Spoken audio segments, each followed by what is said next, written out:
নির্বাচনের আগে তত্ত্বাবধায়ক সরকারের মতো ছোট আকারের সরকার চায় বিএনপি। দাবি, তার আগে উপদেষ্টা পরিষদ থেকে বাদ দিতে হবে বিতর্কিতদের। বৃহস্পতিবার বিএনপি চেয়ারপারসনের রাজনৈতিক কার্যালয়ে সংবাদ সম্মেলনে এসব কথা বলেন দলের সিনিয়র নেতারা। পরিষ্কারভাবে জানান, ডিসেম্বরের মধ্যে জাতীয় নির্বাচনের রোডম্যাপ না দিলে সরকারকে সহযোগিতা করা বিএনপির জন্য কঠিন হয়ে পড়বে।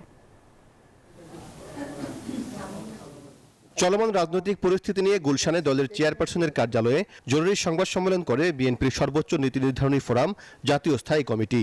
এতে দলটির নেতা ডক্টর খন্দকার মোশাররফ হোসেন বলেন, ফ্যাসিবাদ বিরোধী যে জাতীয় ঐক্য গড়ে উঠেছিল তার মধ্যে ফাটল ধরছে।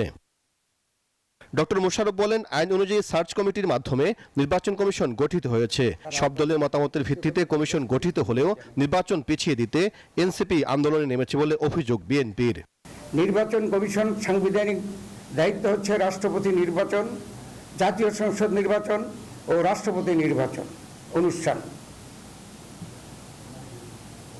এমন বাস্তবতার স্থানীয় সরকার নির্বাচনের দাবিতে নির্বাচন কমিশন ঘেরাও করার বিষয়টি উদ্দেশ্যমূলক ও রহস্যজনক।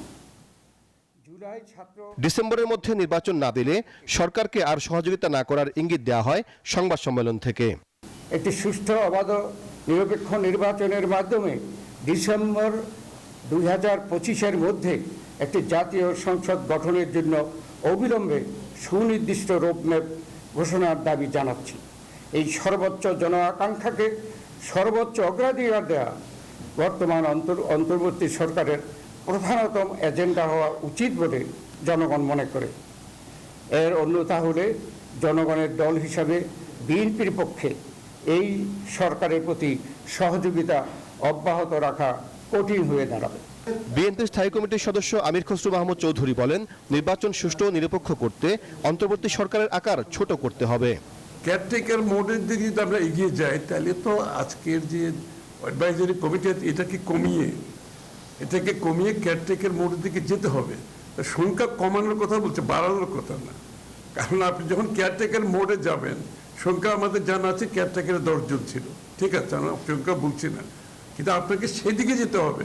আর যারা যারা বিতর্কিত এখানে তাদেরকে বাদ দিলে আমাকে সেদিকে যেতে হবে। কারণ আমি এটা নিরপেক্ষ নির্বাচনের কথা বলছি, নিরপেক্ষতার কথা বলছি। সুতরাং যাদের সম্বন্ধে বিতর্ক আছে তাদেরকে বাদ দিয়ে কেয়ারটেকার মোডের দিকে যেতে হবে, সংখ্যা কমিয়ে আনতে হবে। আদালতের রায়কে সম্মান জানিয়ে শিগগিরই বিএনপি নেতা ইশরাক হোসেনকে মেয়র হিসেবে শপথ পড়ানোর দাবি জানানো হয় সংবাদ সম্মেলনে। নির্বাচিত সরকার ও জাতীয় ঐকমত্য ছাড়া করিডোর ও বন্দরের বিষয়ে কোনো সিদ্ধান্ত নেওয়া যাবে না বলে সাফ জানিয়ে দেন তারা। সেই সঙ্গে বিতর্কিত মন্তব্যের দায়ে জাতীয় নিরাপত্তা উপদেষ্টার পদত্যাগ চাওয়া হয় সংবাদ সম্মেলনে। সাইফুল ইসলাম, নিউজ 24, ঢাকা।